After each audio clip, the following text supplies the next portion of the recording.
Shabbat Shalom, all nations. It is July 5th, 2025. My condolences to the family of young Noble, Tupac collaborator and member of rap group The Outlaws, dies at 47. Pray for the black men that have been found hanging from trees and pray for their families. Rest well, Jimmy Swaggart.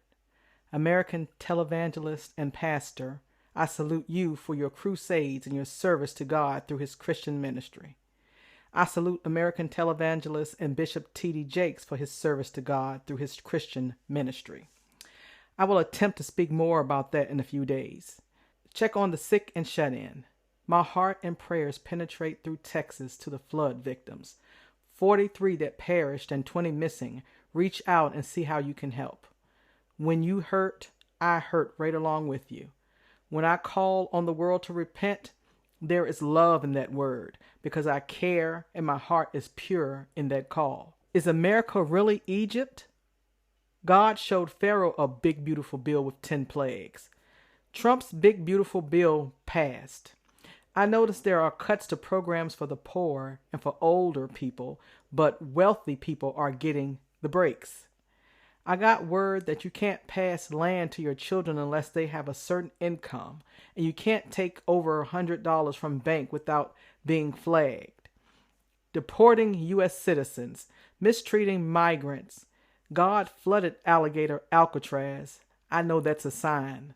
Allegedly, migrants' bodies washed up with shackles, and some were children. Just so many laws that's uncalled for.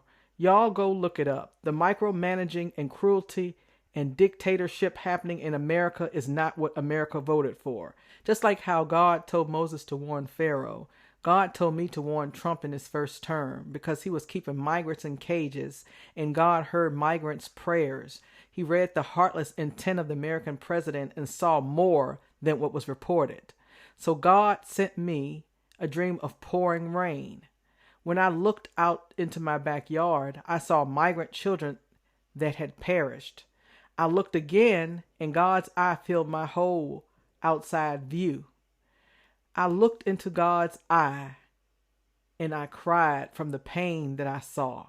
He hates punishing those he loves. When I warn, I let the U.S. government know that God will fill the whole outside view, and shortly after, God sent COVID, and it definitely took over globally. I have come again to warn the President of the United States to let my people go. I want him to repent and turn back to God before he sends a big beautiful bill with plagues. To those who believe this man is chosen for what? Why do I have to warn a so-called man of God to repent? All nations, I love each of you. Be saved in the name of Jesus.